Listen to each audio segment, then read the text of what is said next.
ওই রুহের নিরাপত্তা দেয় কে? আল মুমিন, দ্য প্রোভাইডার অফ সিকিউরিটি। তিনি নিরাপত্তা দেয় তার নেককার বান্দাদেরকে, দুনিয়াতে নিরাপত্তা দেয়, আখিরাতেও নিরাপত্তা দেয়। ঠিক কি না? আবার আল্লাহ বললেন আল্লাযী আত'আমাহুম মিন জু'ইন ওয়া আমানাহুম মিন খাউফ। তিনি এমন সত্তা যিনি ক্ষুধা লাগলে তোমাদেরকে খাদ্যের ব্যবস্থা করে, আবার ভয়ের সময় তিনি তোমাদেরকে নিরাপত্তার ব্যবস্থা করে। ঠিক কিনা বলেন?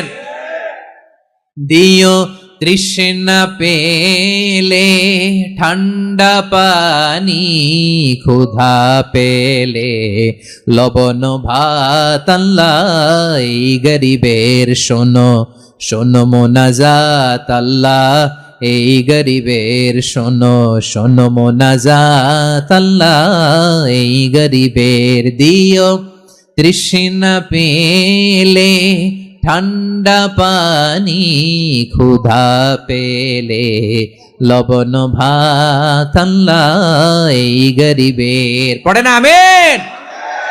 আমরা যখন বিপদে পড়ি নিরাপত্তা দেয় কে? সাগরের তুফানের ভেতরে পড়ে যখন আল্লাহর কাছে ফরিয়াদ করি আমাদেরকে বাঁচায় কে? বিমানের ভেতরে যখন বিপদে পড়ি, যখন আল্লাহর কাছে সাহায্য চাই, বাঁচায় কে? কঠিন বিপদের মুহূর্তে আমাদেরকে সিকিউরিটি দেয় কে? সে আল্লাহ বললেন আমার আরেকটা নাম হচ্ছে আল মুমিন, আমি নিরাপত্তা দেই। এরপরে আল্লাহ বললেন আমার আরেক নাম হলো আল মুহাইমিন। আরেক নাম কি? আল মুহাইমিন। আল মুহাইমিন মানে হচ্ছে দ্য ওভারসিয়ার, দ্য অবজারভার, পর্যবেক্ষক, যিনি মনিটরিং করেন আমাদের সব অ্যাক্টিভিটি। তিনি মনিটরিং করেন, কোনোভাবে তার চোখকে ফাঁকি দেয়া যায় না।